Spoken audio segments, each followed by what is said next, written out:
Hi, my name is Allan Sherman, and I wish everybody who got some of these plastic balls would go to the back of the theater, because we're going to need you later on. I've got a secret. I've Got a Secret, brought to you tonight by Tony, creator of fine beauty products, for the woman who prefers the natural look of beauty care at home. Live from New York, here is I've Got a Secret, starring Gary Moore.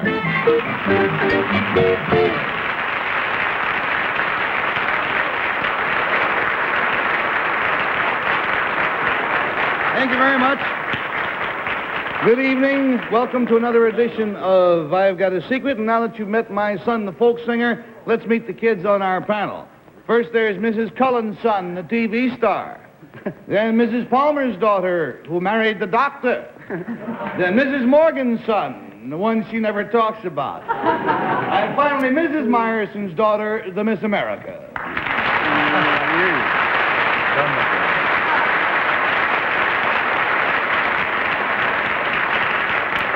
All right, now, panel, if you're all ready to play the game, let's meet our first contestant, please. Will you come in, sir?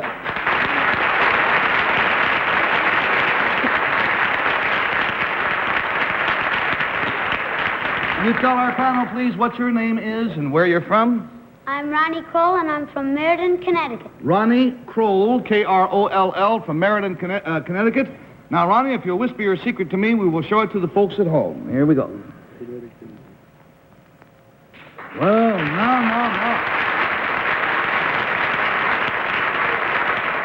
Panel, the clue to Ronnie's secret concerns something that happened to him, and we'll start with Bess Myerson, please.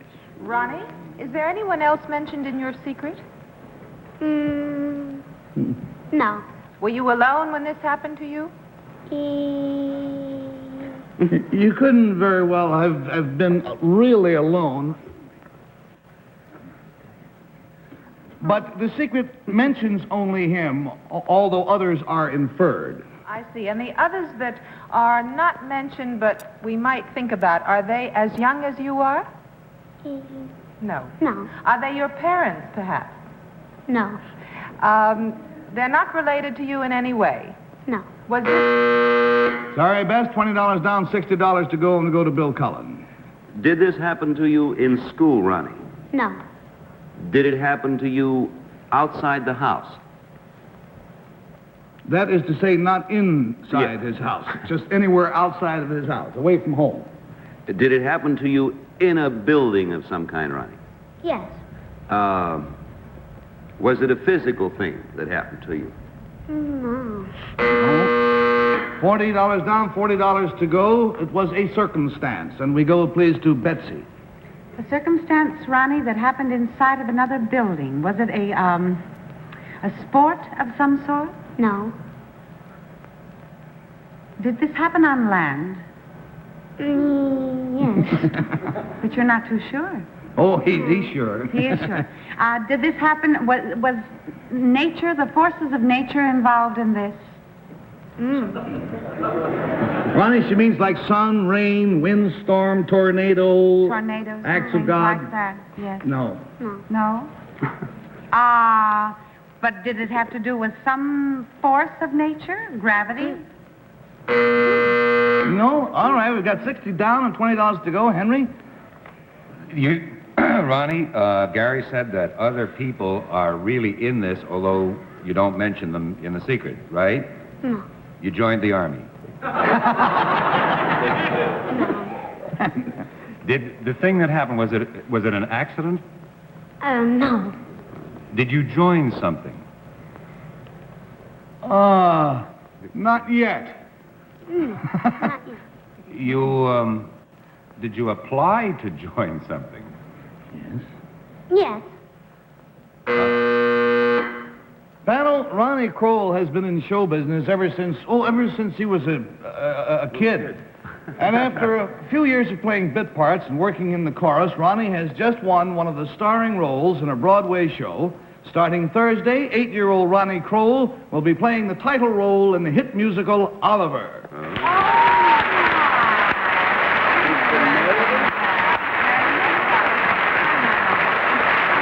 Congratulations, Ronnie. And he's a nice boy, too. About a year and a half ago, Ronnie actually was a member of the children's chorus in Oliver. The chorus consisted of 16 young boys. And Ronnie, with so many young kids running around backstage, it seems to me things could get a little roughhouse and noisy, you know? How did they keep you all behaving so well? Took us out of the finale. Oh, if you were a bad boy that night, you got taken out of the finale, and so you didn't get to take your bows at the end of it, huh? All right.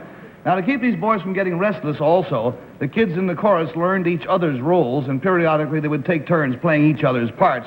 And, Ronnie, you take over the job of Oliver on Thursday. Now, do you know all the lines? Yes. You hope. Yeah. I'm pretty sure he does. Would you mind singing for us? Yes, Betsy. Well, I was going to say, was it an act of nature then? Did the other little did the other boy's voice change? No, he got to be an old man of 12 years old, and they figured he was getting kind of creaky, and so they replaced him. Now, Ronnie is going to sing one of the songs for us that he sings in the show, and the picture is that he is an orphan, and he's wondering if at any time he will find a mother and a father to love him and to care for him. Norman Paris will furnish the accompaniment. The name of the song is Where Is Love? Ronnie Kroll.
I can only say this is one occasion where I'm very glad I am not Jack Parr. The desk would be soaked, I'll tell you.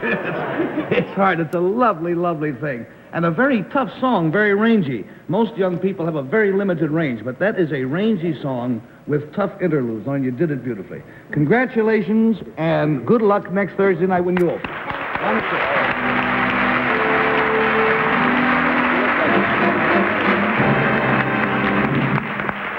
He's got the power to puddle you up. Now, we'll be back with you again in just a minute, but first, let's watch this. Everybody was looking so sad after that song. I assure you that he has a dandy mom and dad of his own. He's fine, you know. Don't worry about him. Now, may we have our next contestant, please? Will you come in, sir?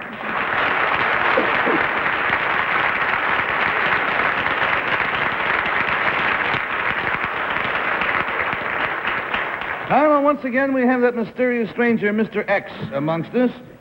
We'll reveal his identity later, of course. Mr. X, if you'll whisper your secret to me, we'll show it at the same time to the audience at home, and here we go. Oh, boy.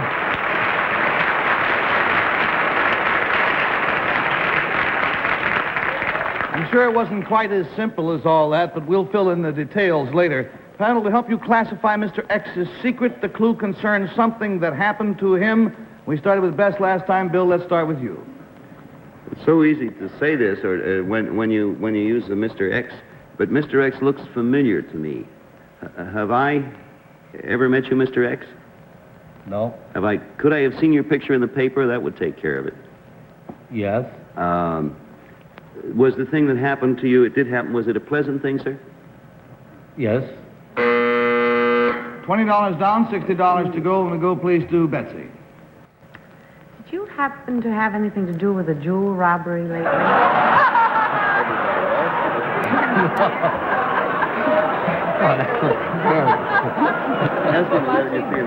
Was he the fellow who couldn't get the car started and left it out? Or one of the workmen on the project who found the car full of diamonds? No, nothing like that. Do you happen to belong to the police force? You look like you might be a policeman. No. Do you happen to belong to any part of our government? No.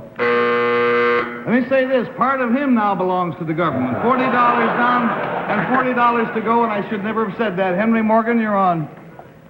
Well, now, Betsy eliminated you as a jewel thief. Do you owe money to the government? Oh, a few dollars. No, was that a fair lead, Gary? It was too fair a lead, yes. Or are you in one of the services? No. You're not an elected official, are you? No. $60 down, $20 to go. We go, please, to Bess Myerson. This is sort of intriguing. What you have done is absolutely legal, and yet you owe some money to the government. Is it Bess, by the same token, all of us here, everybody in the theater owes some money to the government, or will pretty soon. I mean. Yes, I realize that. Well, does it have anything to do with taxes or being taxed in any way? Yes. Only indirectly, however. Indirectly. Does it have anything to do with a business enterprise of yours? No. Oh, panel, you're looking at a man who has just lived through a dream come true. Oh, the stamps. The what? The stamps. No, not the stamps.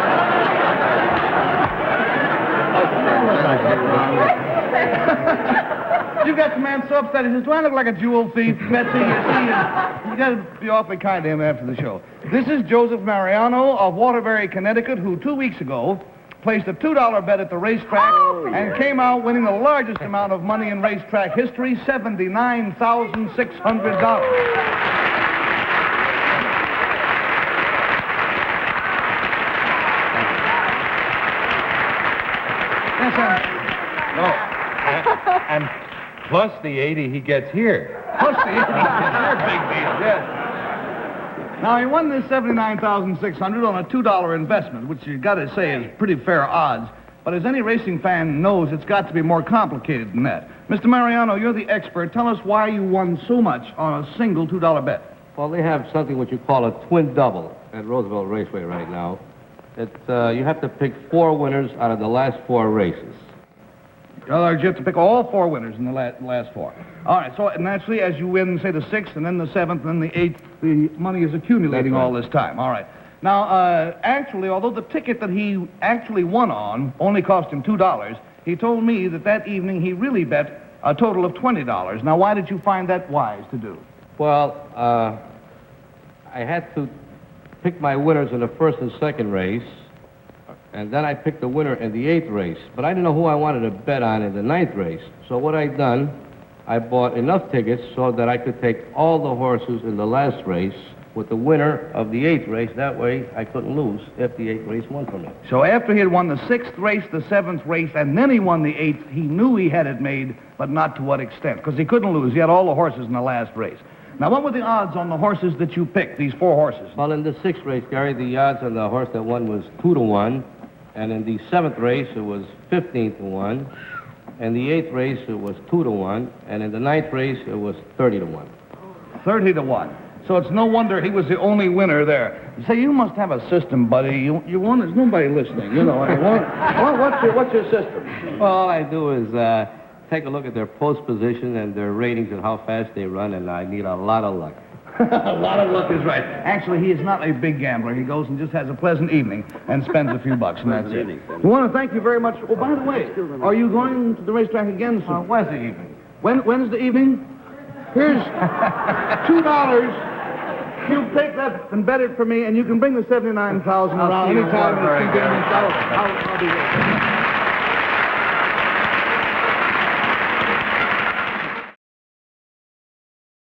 Now then, if any of you detect a note of pride in my voice as I introduce our special guest for tonight, I assure you it is entirely justified.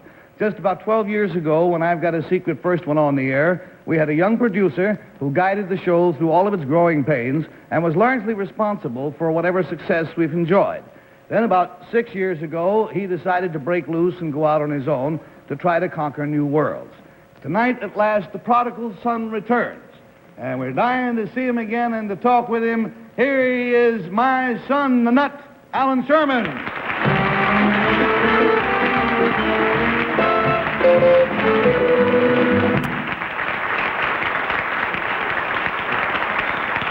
what happens? You get 3 hit record albums and you start wearing a tuxedo around everywhere you go and everything. You know that this is the truth. This is made by Robert Taylor's tailor. Oh, really? Yeah, and I'm trying to get Ava Gardner's gardener. Actually, Alan's very kind to come with us tonight. He's got a hard night ahead of him. He's working over at the Copacabana, playing to capacity crowds, and great notices, Allan, on your opening last week. Congratulations. Thank you very much. Now then, panel, I'll ask you to think back to those years when Allan was our producer, and what he... Oh, by the way, you haven't spoken to the panel yet. Hello, I speak to you. I tell you what. Why don't you speak to them to the tune of your hit record, How's Mudder? All right. And they'll give you a rhyme back. Okay? Okay. Hello, Billy. How's the missus? Annie's fine. She sends you kisses. Marvelous. Hello, Betsy. How is Vinny? He just lost some weight and now he's getting skinny. Hello, Henry. Why so dreary? I'd go broke if I were cheery. Oh, this is a good one. For Bess, she'll never find a rhyme for this. Hello, Bessie. How is Arnold? Go ahead. You know, I never thought of it. He doesn't rhyme with anything.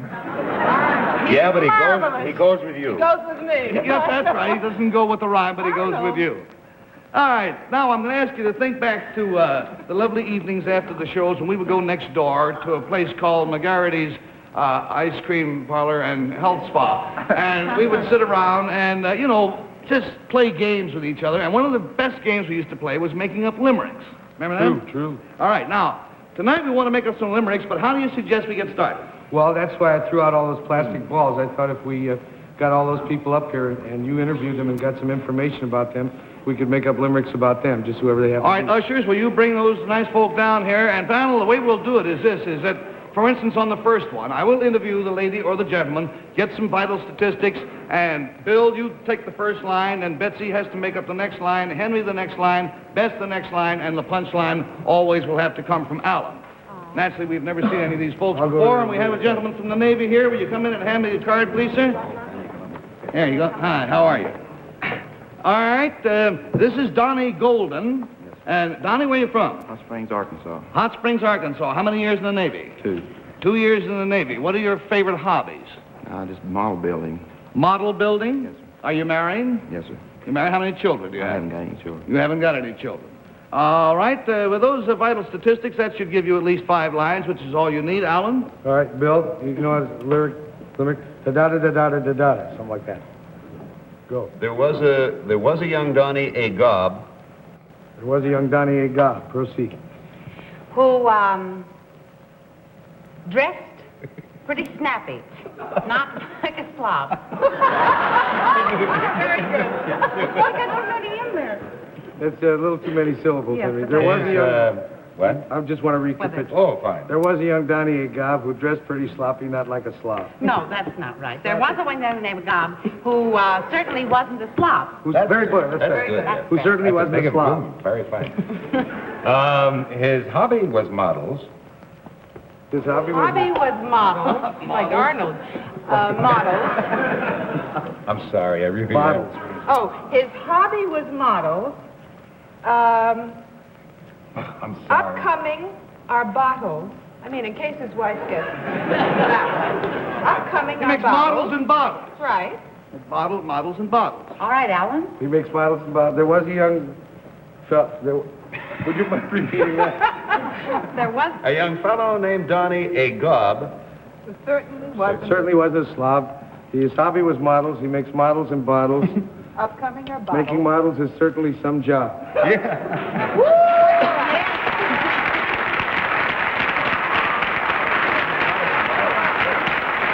Yes, see what you mean.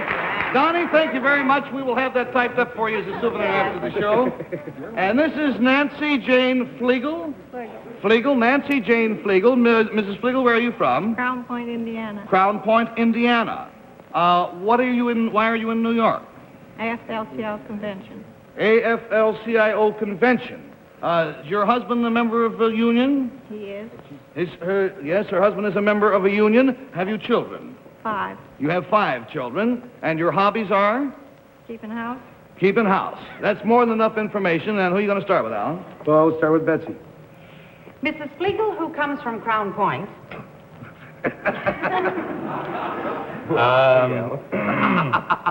See how smart you are. On the second.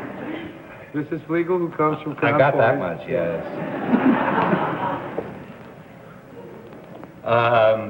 The AFL-CIO will anoint. The AFL-CIO will anoint. Doesn't mean anything, but it rhymes. Wait a moment. Her children are many. Her children are many. All 5 are named Benny. I didn't say that. Her children, Mrs. Flegel, who comes from Crown Point, the AFL-CIO will anoint. Her children are many. All 2 for a penny. All 2 for a penny. Will the non-union people please get out of the joint? Very fine. Thank you. We'll see you backstage. Here is Russell Clevacy. Correct. Russell Clevacy. Try that on your mandolin. Russell Clevacy. And Russell Clevacy, where are you from? Haverhill, Mass. Haverhill, Mass. Are you? Have you a job or are you a student? No, I have a job. What sort of job? I'm a furniture finisher. A furniture finisher. Right. Oh boy. All right. Working on just that information. Let's see what you can come up with on a furniture finisher. Look, I start? Yes. Yeah, good luck. From Haverhill came a young finisher. Well, from Haverhill came a young finisher.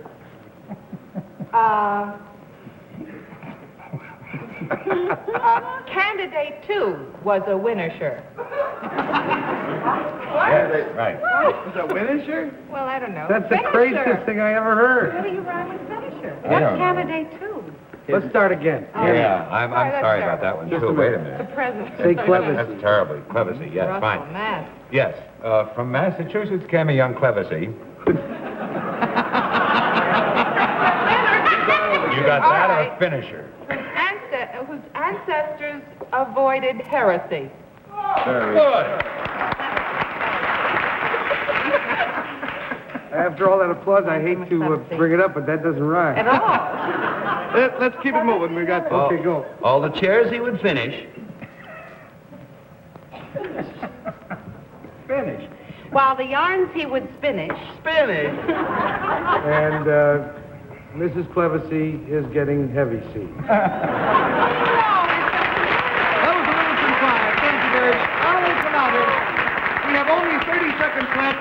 We can't get to all these folks, but this first lady come here, and I'd just like you to say hello to them in the manner of your Sarah Jackman. Sure. Okay? Allan Sherman, how's by you? How's by you? This is Lois Langlois. How do you do, Miss Langlois? That's the lady. All right. We got time for just one more. Young gentleman from the Air Force. This is Charles Wood. Say hello to Charlie Wood. I will if I could. He's Nice two.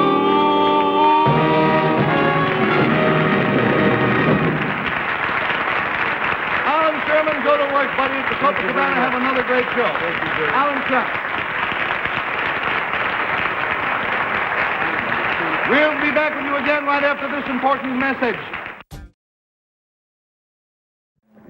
We have 15 seconds to wish Miss Betsy good luck tomorrow night when she opens up in the Innocence in Playhouse in Paramus, New Jersey. Thank you. And to announce it next week, our special guest will be Troy Donahue. Oh! Well, I guess that's it. Good night. See you.